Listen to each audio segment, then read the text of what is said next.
वर्गीकरण। वस्त्र उपयोगी रेशों का वर्गीकरण दो प्रकार से किया जा सकता है, प्राकृतिक रेशे एवं कृत्रिम रेशे। प्राकृतिक रेशों में दो प्रकार के होते हैं, कृषि रेशे एवं पशु रेशे।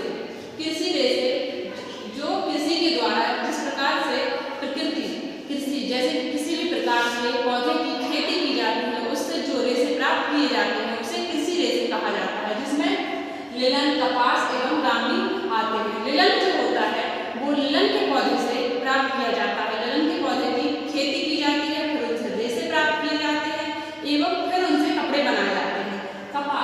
कपास का भी पौधा होता है, कपास के बहुत सारे पेड़ लगाए जाते हैं, फिर उसकी खेती करने के बाद उससे जो रुई निकलती है, कपास निकलता है, उससे रेशे तैयार किए जाते हैं, फिर उनसे कपड़े बनाए जाते हैं। इसी प्रकार से ग्रामीण का भी पौधा होता है जिससे रेशे प्राप्त किए जाते हैं। इसके अलावा आते हैं पशु रेशे। जो पशु रेशे होते हैं उन्हें पशुओं के द्वारा प्राप्त किया जाता है, जैसे पशुओं के बालों से पशुओं को पालते हैं, फिर उनके बाल को छटाई करते हैं, फिर उससे रेशे प्राप्त करते हैं, फिर कपड़े बनाए जाते हैं। इसमें आता है नंबर 1 पर ऊन। ऊन जो होता है भेड़ों के बालों से प्राप्त किया जाता है।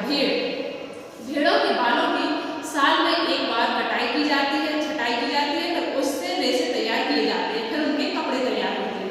इसके अलावा दूसरा आता है रेशम। रेशम के छोटे छोटे से कीड़े होते हैं, उनको पाला जाता है, फिर उनसे रेशम के रेशे बनाए जाते हैं।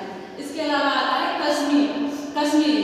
जो कश्मीरी रेशे होते हैं वो कश्मीरी बकरियों के बालों से तैयार किए जाते हैं। फिर अगोरा रेशे जो होते हैं, अगोरा नाम का एक खरगोश होता है, उसके बालों से अगोरा रेशे प्राप्त होते हैं। इसके बाद आते हैं अपने कृत्रिम रेशे। ये रेशे मानव द्वारा निर्मित होते हैं। विभिन्न प्रकार के प्राकृतिक, कृत्रिम एवं रासायनिक क्रियाओं द्वारा बनाए जाते हैं, इन्हें कृत्रिम रेशे कहा जाता है। सबसे पहले आता है नायलॉन रेशे जो होते हैं रासायनिक प्रक्रिया द्वारा बनाए जाते हैं। ये थोड़े से मजबूत और सख्त होते हैं एवं लचीले भी होते हैं। पॉलिएस्टर नंबर 2 पे आता है पॉलिएस्टर। ये जो रेशे होते हैं आमतौर पर कृत्रिम रेशे में सबसे आम रेशा होता है पॉलिएस्टर, जो कि सिंथेटिक रेजिन से बनता है। जो सिंथेटिक रेजिन होते हैं उसके द्वारा इसे बनाया जाता है। इसके बाद आता है एस्थन रेशे।